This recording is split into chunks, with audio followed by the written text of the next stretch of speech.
President Joe বাইডেনের তুলনায় Democratic পার্টির সম্ভাব্য প্রেসিডেন্ট প্রার্থী কামালা হ্যারিসকে হারানো সহজ হবে, এমনটাই বিশ্বাস রিপাবলিকান প্রেসিডেন্ট প্রার্থী ডোনাল্ড ট্রাম্পের।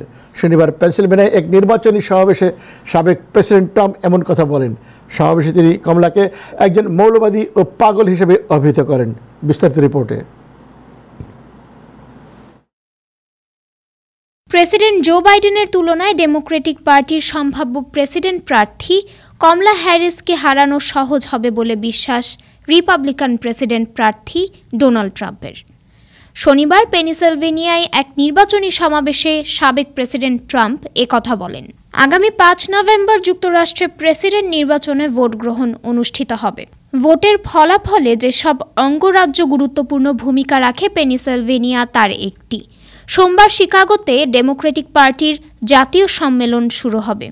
সম্মেলন চলাকালে কমলাকে ডেমোক্রেটিক পার্টি থেকে প্রার্থী হিসেবে আনুষ্ঠানিক ঘোষণা দেওয়া হতে পারে।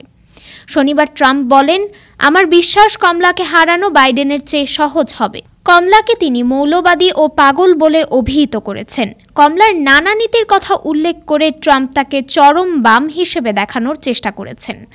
কমলা এর আগে স্বাস্থ্য ও পরিবেশের জন্য ক্ষতিকর ফ্র্যাকিং নিষিদ্ধ করার ডাক দিয়েছিলেন।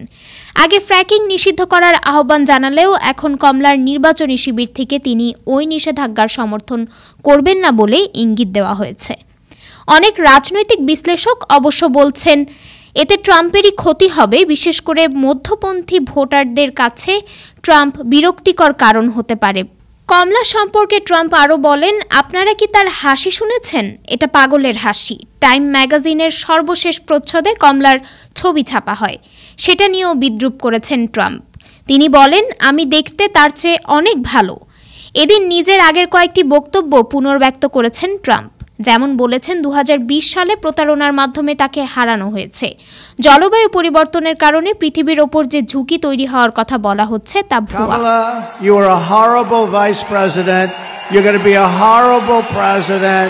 We're not going to take it anymore. Kamala, you're fired. Get out of there. You're fired. I believe she will be easier to beat than him.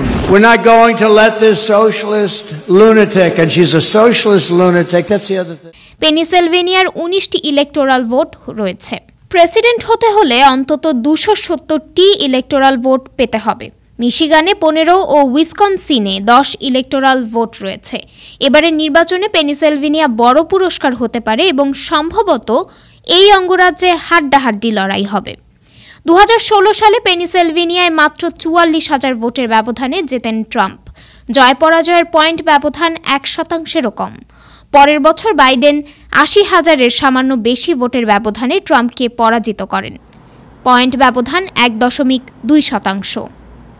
Desk report, time television, new York.